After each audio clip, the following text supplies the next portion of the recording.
Yesterday, air raid sirens sounded 189 times across the entire Ukraine, and 58 cities, towns and villages have been under attack. But the turning point in this war is happening right now. It is now Ukraine that dictates the rules, while Russia thinks twice before making another questionable decision. In addition to that, America is about to unofficially join the war, and Russia starts mentioning peace talks once again. And luckily for them, Ukraine still offers them a chance to surrender. But more about all of this in just a couple of minutes. What's up, investors? It's the Russian dude. And let's begin by quickly going over the map updates. Unfortunately, we do not have too many today. First of all, as you can see from this video, there has been a huge fire in Enerhodar next to the Zaporozhye nuclear power plant. It has been reported that Russians intentionally set the forest on fire, and as a result of several other attacks, the power plant has been disconnected from the grid. Because of this, almost every single city in Kherson and the Zaporozhye region has lost power. But several hours later, the electricity has been restored. In addition to that, as you can see from this satellite image, Russians moved their military vehicles even closer to the nuclear reactor. Our next stop brings us to Kherson region. And as you can see from this picture, the Antonovsky bridge is practically completely destroyed right now. And in this video, which came to us from Mykolaiv, you can see the night shelling of Russians against this city. And before we go to the east, here is one last quick video from Bakhchisarai in Crimean Peninsula. The Russian side claims that they were able to prevent attacks against Bakhchisarai, but according to this video, something is definitely on fire. Alright, and now let's go to the east. And while I'm doing this, please consider liking this video and subscribing to my channel if you like this style of daily updating. As you can see from this video from Chaplinya, these are the results of missile attacks of Russians against the civilian train station. And unfortunately, there are civilian casualties.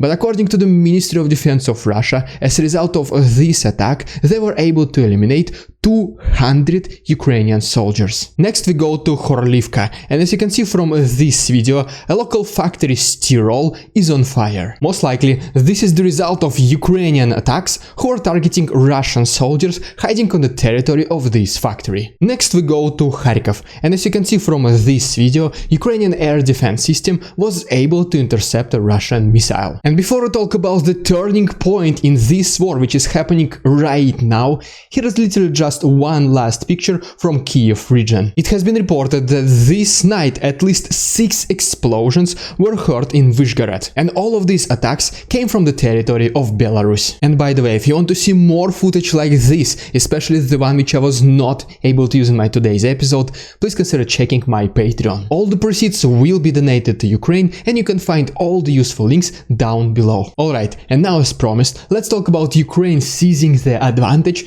and basically changing the course of war. And to be honest, in my last couple of episodes I was already talking about it, and to support my point of view I was referring to the highest military officials of Ukraine, such as for example the Ministry of Defense of Ukraine, Alexei Reznikov. But today we have another military representative, Kirill Budanov, who is the Chief Intelligence Officer of Ukraine, who is saying that the turning point in this war is happening right now. What he means by that is that it is now Ukraine which is dictating the rules of war, and Russia starts to think twice before making any other stupid decisions. And here are just several examples to support this statement. First of all, Russia will most likely delay these separation referendums in Luhansk and Donetsk, which were supposed to happen on September 11th. And most likely, the reason for this, it is because they themselves understand that most likely this will not be possible. First of all, there is a resistance among local residents. Then we have Ukrainian partisans who are constantly taking out Russian infiltrators. And finally, even if these referendums are set to happen,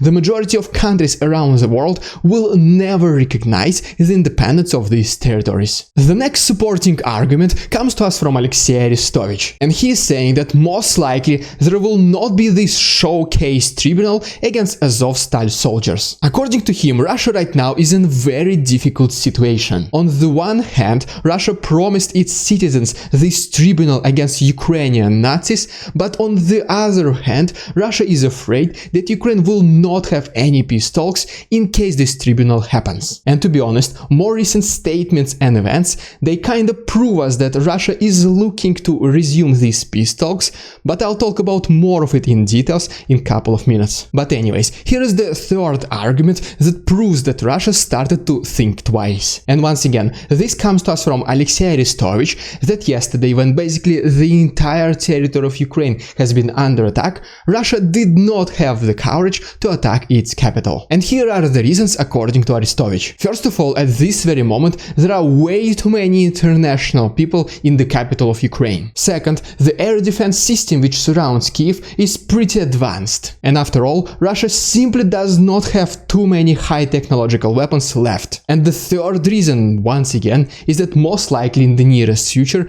Russia will be looking to resume the peace talks, and that is why they do not need this escalation. And no, I have not forgotten to talk about the US officially, unofficially joining this war, and we'll talk about this very soon. Okay, and right now let's talk about the second part in this change of the war's course, which is the increasing dominance of Ukraine. First of all, Ukraine is no longer afraid of any verbal threats of Russia. Second is that Ukraine is absolutely not considering freezing the combat actions or giving up some of its territories just to end this war. And even according to the military expert Oleg Zhdanov, the chances of Ukrainian soldiers actually entering, fighting and liberating the Crimean Peninsula are increasing dramatically. And speaking about Crimea, the Secretary of the National Security and Defense Council of Ukraine, Alexei Danilov, he is saying that Ukraine is thinking to let Russia save its Crimean bridge. But there is one condition.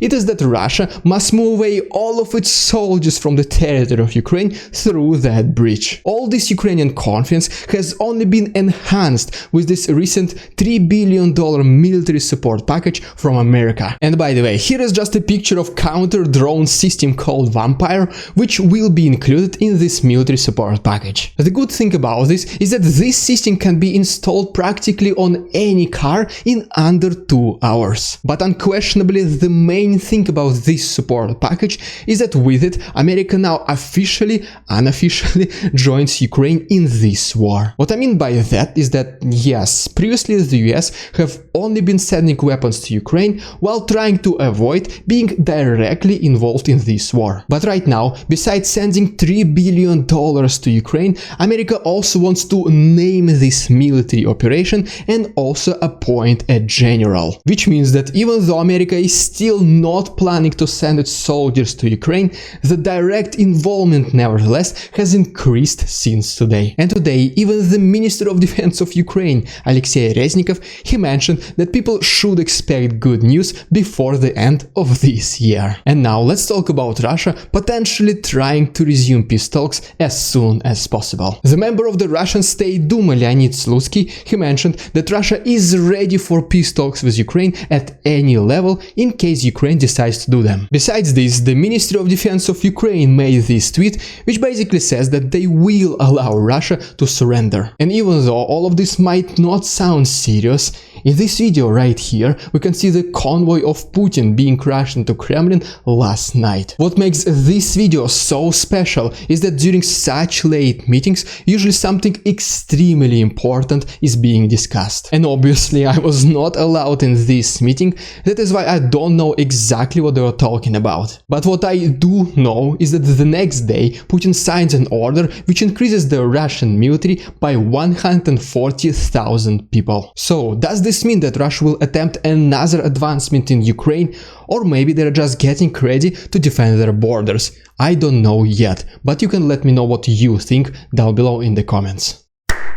Welcome to another episode of Ridiculous Russian Propaganda. And today we have this video of Russian FSB capturing a Azov-style terrorist on the territory of Russia. First of all, what makes this ridiculous is that according to the best Western stereotypes, this guy lives in the middle of nowhere and most likely he is obviously a drug dealer. During the arrest, he was obviously not resisting and he was shown as this helpless human being, just like your regular Azov-style soldier. Besides that, while searching the premises, they found all these Azov style and Nazi symbols. Obviously. And even though it looks like that this guy is not capable of anything, he was supposed to explode several major airports in Russia. They even showed us his scribbles about how he was supposed to execute his plan. I mean, this is just your perfect propaganda piece about capturing Ukrainian Nazis in the territory of Russia. The entire video is almost 5 minutes long, and if you want to see it all, feel free to join my Discord. Also, don't forget about our charitable livestream this Saturday, August 27th. And if you want to support my work, please consider becoming my channel member. Thank you so much for your attention, stay safe, and see you tomorrow.